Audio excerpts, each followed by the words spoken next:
Good morning प्यारे बच्चों। जैसा कि आपको पता है कि दिल्ली के सभी स्कूल बंद हैं, पर देखा जाए तो दिल्ली के ही नहीं बल्कि पूरे हिंदुस्तान के, इनफैक्ट पूरी दुनिया के सभी स्कूल बंद हैं। स्कूल बंद है, आप स्कूल नहीं जा सकते, लेकिन स्कूल तो आपके पास रोज आ रहा है। रोज आपके पास अलग अलग सब्जेक्ट की वर्कशीट्स भेजी जा रही हैं, जिससे आपकी पढ़ाई का कोई नुकसान नहीं और आपकी पढ़ाई का कोई नुकसान नहीं हो, इसीलिए आज हम आपकी इस इंग्लिश की वर्कशीट के साथ आपके साथ आए हैं। ये जो इंग्लिश की वर्कशीट है आज, ये आपको पता ही है कि आपको डिपार्टमेंट ऑफ एजुकेशन रोज वर्कशीट सेंड कर रहा है। आज आपकी वर्कशीट नंबर 6 18 जुलाई 2020 की वर्कशीट के साथ आपके सामने आ गए हैं। स्टार्ट करते हैं वर्कशीट को सॉल्व करना। तो किसी भी वर्कशीट को जब आप सॉल्व करते हैं तो सबसे पहले ऊपर आपको अपना नाम और अपने क्लास टीचर का नाम लिखना होता है। तो मैं इस वर्कशीट पे अपना नाम लिखता हूँ, राहुल नियाल, और क्लास टीचर का नाम लिखता हूँ XYZ। आप जो भी आपकी क्लास टीचर है उनका नाम लिख सकते हैं, जो भी होंगी। स्टार्ट करते हैं। आज का जो क्वेश्चन है वो है, read the following article from World News and observe the picture that accompany. Fill up the blanks. Answer the questions that follow based on your understanding. ये पिक्चर देख के हमें कुछ fill in the blanks भरने। तो ये picture क्या है? अ म्यूरल एक फोटो होती है। A mural depicting a girl and a teddy bear wearing face masks that read I miss school is pictured in the town of Ferizaz, Kosovo on June 7, 2020 amid the outbreak of COVID-19 pandemic caused by novel coronavirus. All schools remain closed in Kosovo since March 14 as a part of coronavirus lockdown measures. तो क्या बता रहा है ये आपको?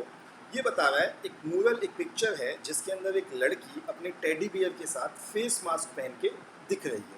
तो लड़की ने भी फेस मास्क पहना है और उसके टेडी बियर ने भी, और उस फोटो पे लिखा है आई मिस स्कूल। उस लड़की ने पेपर हाथ में पकड़ रखा है, एक कॉपी पकड़ रखी है जिस पर लिखा है आई मिस स्कूल। ये फोटो टाउन फेरिसेस कोसोवो की है, जून 7, 2020। वहाँ पे एक आर्टिकल था जो छपा होगा। कोरोना वायरस दुनिया में फैला है और कोविड-19 नाम की एक बीमारी इसने पैदा कर दी, इसने उत्पन्न कर दी है, जिसकी वजह से कोसोवो के सभी स्कूल 14 मार्च से बंद हैं। दिल्ली के भी सभी स्कूल 18 मार्च से बंद हैं। ये लॉकडाउन का एक तरीका है। तो अब इसके बेसिस पे हम देखते हैं कि हमें क्या क्या फिल करना है। वो कहता है the girl in the picture belongs to the town of, अगर आप ध्यान से देखें तो टाउन कौन सा था? टाउन था FERIZAJ, Ferizaj, Kosovo, KOSOVO, Kosovo का वो टाउन था। Outbreak mentioned here is of, किसका आउटब्रेक था? आउटब्रेक है कोविड-19, ठीक है, caused by novel corona virus. Novel corona virus इसको कॉज कर रहा है। Why have the school been closed, school क्यों बंद कर दिए सारे के सारे? तो इसलिए बंद किए लॉकडाउन measure to कोविड-19। हम कोविड-19 को टैकल करना चाहते हैं, ठीक है। अब वो कहता है the girl in the picture Mrs her school, जो लड़की है वो अपने स्कूल को मिस करती है। Briefly describe what you miss the most about school, right 3 sentences. तो 3 सेंटेंसेस लिखने कि आप अपने स्कूल के बारे में क्या मिस करते हैं। तो मैं पहला सेंटेंस लिखता हूँ, I miss my friends whom I used to meet at school.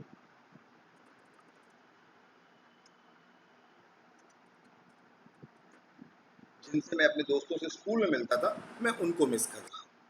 Number 2,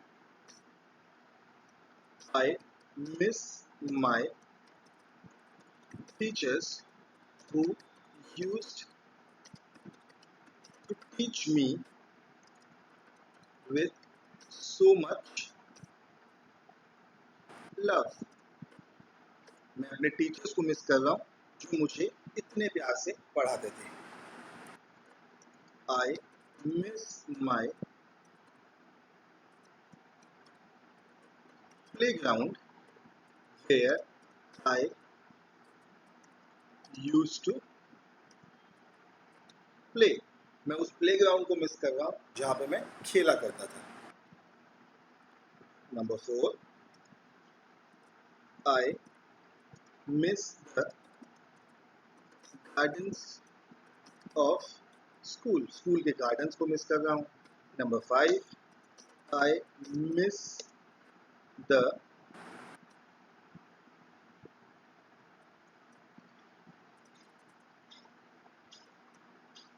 lunch boxes that I used to share with my friends in school. जो लंच बॉक्स अपने दोस्तों के साथ शेयर करता था वो मिस कर रहा हूँ. I miss the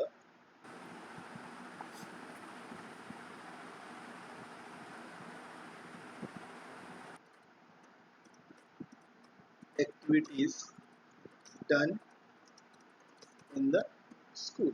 स्कूल की जो एक्टिविटीज़ हैं मैं उनको मिस कर रहा हूँ. तो हमने 6 सेंटेंस लिखे हैं.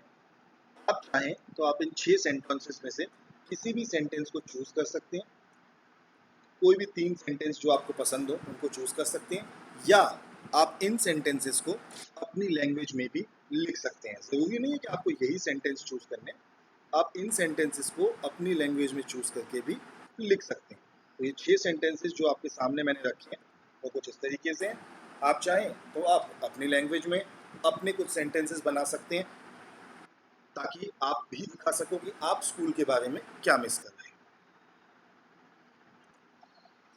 चलिए आगे बढ़ते हैं अगले क्वेश्चन पे. अगला क्वेश्चन है, a man walks past a wall painted to thank workers and frontline medical staff as they battle with the novel coronavirus pandemic after the government loosened the lockdown as preventive measure against the COVID-19 coronavirus in Dhaka on June 7, 2020.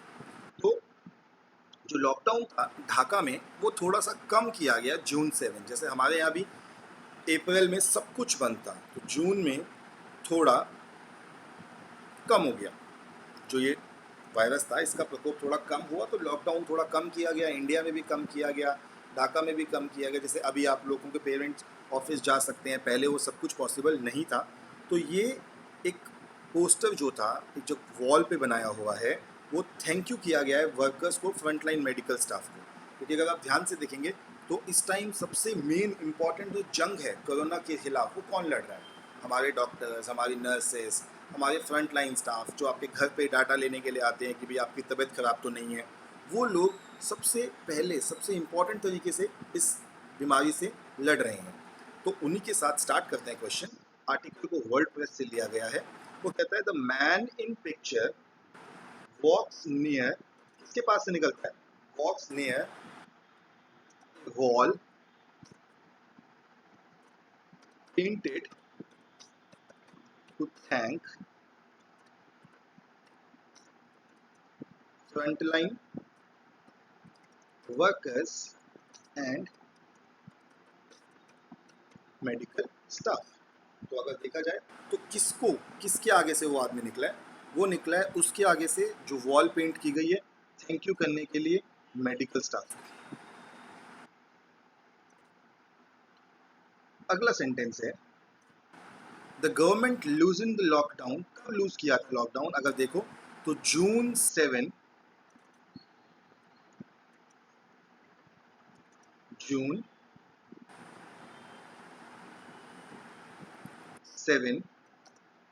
2020 को उन्होंने lockdown को थोड़ा कम कर दिया था.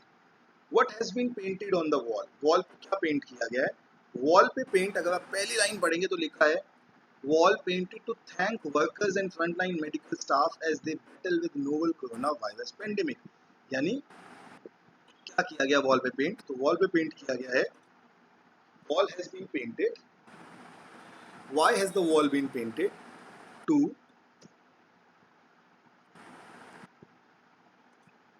a wall has been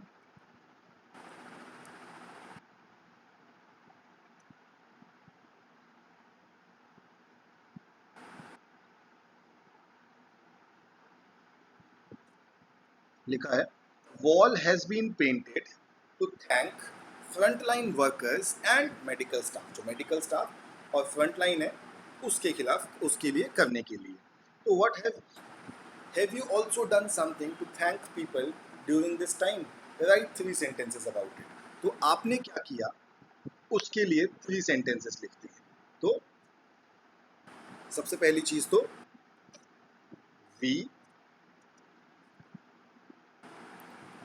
took all the measures asked by our government. हमारी government ने हमसे जो कुछ करने के लिए कहा, जितने मेजर्स लेने के लिए कहा, हमने वो सारे मेजर्स लिए। Number 2, we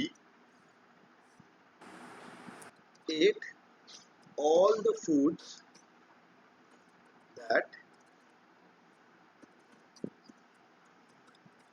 increase our immunity to fight against this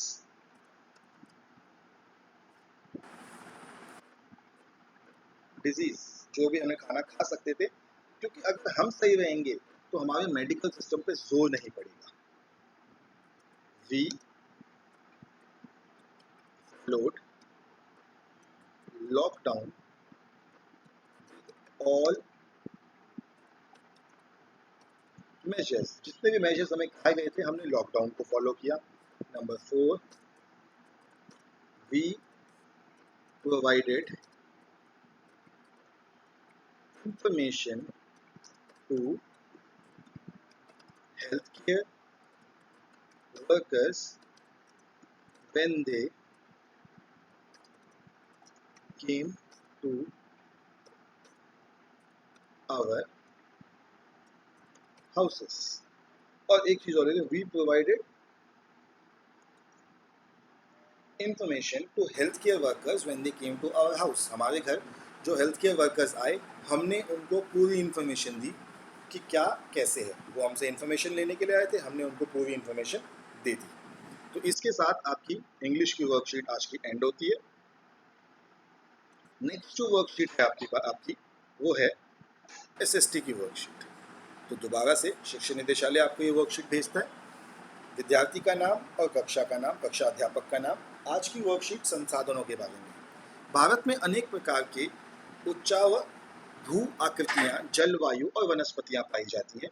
इसके कारण अनेक प्रकार की मृदाएं विकसित हुई, मिट्टियां विकसित हुई।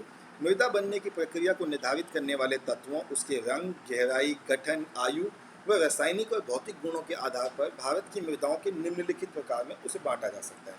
तो हमारी जो मिट्टी है वो निम्नलिखित प्रकार से उनको बांटा हुआ, एक फ्लो चार्ट आपको दिया है। हमारे पास है जलोढ़ मृदा, जो भारत के लगभग 45% क्षेत्रफल पर पाई जाती है। इस मिट्टी में पोटैश की बहुता होती है। सिंधु, गंगा और ब्रह्मपुत्र नदी तंत्रों द्वारा विकसित रेत, सिल्ट और मृतिका के विभिन्न आयु के आधार पर पुराना बांगर और नया जलोढ़ बहुत उपजाऊ, ये जो मिट्टी होती है जलोढ़ की, बहुत उपजाऊ होती है तथा गन्ना, चावल, गेहूं की फसलों को उगाने के लिए इसको इस्तेमाल करते हैं। दूसरी जो मिट्टी है वो है आपकी काली मिट्टी। तो काली मिट्टी की यदि बात करी जाए तो काली मिट्टी, काला रंग एवं अन्य नाम रेगल मृदा, टिट्नीफेरस, मिग्नाइट एवं जीवांश की उपस्थिति के कारण ये काली होती है। बेसाल्ट चट्टानों के टूटन फूटन के कारण इसका निर्माण होता है। इसमें आयरन, चूना, एल्यूमिनियम, मैग्नीशियम बहुत अधिक मात्रा में उपलब्ध होता है। कपास की खेती के लिए सर्वथा उपयुक्त, ये ध्यान रखिएगा कि कपास की खेती के लिए बहुत उपयुक्त है। महाराष्ट्र, सौराष्ट्र, मालवा, मध्य प्रदेश और छत्तीसगढ़ के पठारों में ये पाई जाती है। तीसरी है आपकी लाल और पीली मिट्टी। ये आपकी लोहे के कणों के अधिकता के कारण इसका रंग लाल होता है और कहीं कहीं पीला भी होता है। अम्लीय प्रकृति में ये मिट्टी अम्लीय प्रकृति की होती है। चूने का इस्तेमाल इससे उर्वरकता से बढ़ाया जा सकता है। चूने का इस्तेमाल करके इससे इसकी उर्वरकता मतलब इसकी उपजाऊपन को हम इंक्रीज कर सकते हैं। उड़ीसा, छत्तीसगढ़, मध्य गंगा के मैदान व गोरा, खासी और जयंतियों के पहाड़ियों में ये पाई जाती है। उच्च तापमान और अधिक वर्षा वाले क्षेत्रों में विकसित लेटराइट मिट्टी की बात करते हैं तो ये उच्च तापमान और अधिक वर्षा वाले क्षेत्रों में विकसित होती है। भारी वर्षा से अत्यधिक निक्षालन के परिणाम होते हैं। चाय और काजू के लिए बहुत उपयुक्त है। कर्नाटक, केरल, तमिलनाडु, मध्य प्रदेश, उड़ीसा और असम की पहाड़ी क्षेत्रों में ये आपको मिलती है। अगली है मरुस्थलीय मिट्टी, जो मरुस्थलों में मिलती है। ये है लाल रंग और भूरा रंग, रेतीला और लवणीय, शुष्क जलवायु तथा उच्च तापमान के कारण जल वाष्पन की दर इसमें अधिक होती है। ह्यूमस और नमी की मात्रा इसमें कम होती है क्योंकि यहाँ पर तापमान अधिक होता है। उचित सिंचाई प्रबंधन के द्वारा इसे उपजाऊ बना सकते हैं। फिर आपकी आखिरी है वन मृदा यानी जंगल की मिट्टी। पर्वतीय क्षेत्रों में पाई जाती है। गठन में पर्वतीय पर्यावरण के अनुसार बदलाव, नदी घाटियों में मृदा दोमट और सिल्टदार, अधिकासिलिक और ह्यूमस रहित होती है। इसके अंदर ह्यूमस नहीं होता, जो वन मृदा होती है। हमने 6 तरीके की मिट्टी के बारे में पढ़ा। अब इसके बेसिस पे आगे देखते हैं क्या लिखा है। इसमें लिखा है मिट्टी और मृदा सबसे महत्वपूर्ण नवीकरणीय प्राकृतिक स्रोत है। कुछ सेंटीमीटर मृदा बनने में लाखों वर्ष लग जाते हैं। अति प्रयोग के कारण इसे निम्नीकरण और गुणवत्ता में इसमें गिरावट आती है। इसके संरक्षण किया जाना बहुत ही इम्पोर्टेंट है। तो भूमि संरक्षण किस प्रकार कर सकते हैं? पहला, वनारोपण, पेड़ लगाए जाएं। आपके स्कूलों में भी हर साल पेड़ लगाए जाते हैं। पशु चारण नियंत्रण, जो पशु होते हैं जिनको चरने के लिए बहुत से किसान जंगलों में छोड़ देते हैं या मैदानों में छोड़ देते हैं, उसको नियंत्रण करना। रक्षक मेखला, खनन नियंत्रण और समोच्च जुताई। तो ये 5 तरीके हैं जिनसे भूमि संरक्षण किया जा सकता है। शुरू करते हैं प्रश्न उत्तर आज के। समोच्च जुताई भूमि संरक्षण में किस प्रकार मददगार हो सकती है? तो पहला प्रश्न, इसका उत्तर देख लेते हैं। प्रश्न एक बार दोबारा देखते हैं। समोच्च जुताई भूमि संरक्षण में किस प्रकार मददगार हो सकता है? तो हम समोच्च जुताई के बारे में बात करते हैं। हम बात करते हैं पूरी समोच्च खेती के बारे में। तो समोच्च खेती क्षरण नियंत्रण, नमी संरक्षण एवं फसल उत्पादकता बढ़ाने का एक आसान, प्रभावशाली एवं कम लागत वाली विधि है। इसमें फसल संबंधी कार्य जैसे हल चलाना, बीज बोना समोच्च पंक्तियों के साथ करते हैं। इस प्रकार समोच्च पंक्तियों में खूड़ यानी कि फॉरोज और मेंड यानी कि रिजेस बन जाती हैं, जो सूक्ष्म जलाशयों की तरह कार्य करते हैं। खूंड और मेंड अपवाह जल के वेग को कम कर देता है। परिणाम स्वरूप भूमि को अपवाह यानी रन ऑफ सोखने के लिए अधिक समय मिलता है। इस प्रकार अधिकतर अपवाह जल भूमि में चला जाता है और भूमि की नमी के स्तर में वृद्धि करता है। खूड़ और मेंड से होकर जाने से अपवाह वेग कम हो जाता है, जो मृदा और पोषक तत्वों के क्षरण का एक मुख्य कारण है और ये उस क्षरण को नियंत्रित भी करता है। तो ये आपका उत्तर है पहले प्रश्न का, समोच्च खेती का।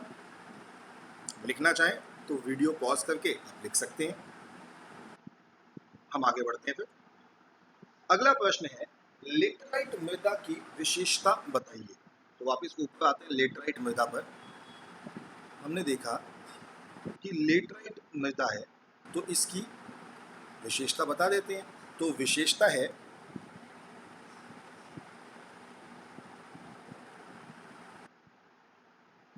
यह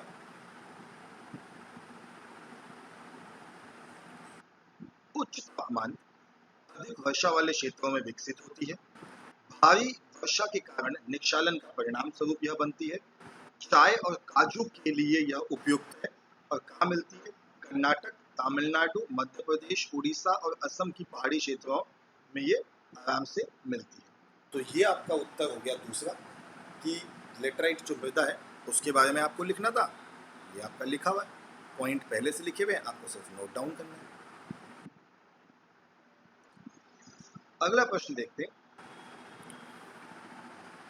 तीसरा प्रश्न है कि अपने क्षेत्र में पाई जाने वाली मृदा के प्रकार का पता लगाइए और उसकी विशेषता का वर्णन कीजिए। अब हम दिल्ली में रहते हैं, तो दिल्ली में किस प्रकार की मृदा मिलती है? तो दिल्ली में जलोढ़ मिट्टी मिलती है। तो सबसे पहला देखते हैं जलोढ़ मिट्टी के बारे में। सबसे पहला पॉइंट था, क्या लिखा था जलोढ़ मिट्टी के बारे में? जलोढ़ मिट्टी के बारे में लिखा था कि भारत के लगभग 45% क्षेत्रफल पर यह पाई जाती है। इस मिट्टी में पोटैश बहुत होता है। सिंधु, गंगा और ब्रह्मपुत्र नदी तंत्रों द्वारा विकसित रेत, सिल्ट और मृतिका के विभिन्न आयु के आधार पर पुराना बांगर और नया जलोढ़ या खादर में इसको बांटा जा सकता है। ये बहुत उपजाऊ गन्ना, चावल, गेहूं की फसलों के लिए उपयोग। तो दिल्ली में जो मिट्टी मिलती है वो जलोढ़ मिट्टी मिलती है आपको। तो ये जलोढ़ मिट्टी के बारे में आप पॉइंट लिखेंगे तो आपको पता लग जाएगा ये दिल्ली की मिट्टी है। ये रहे आपके सामने जलोढ़ मिट्टी के पॉइंट।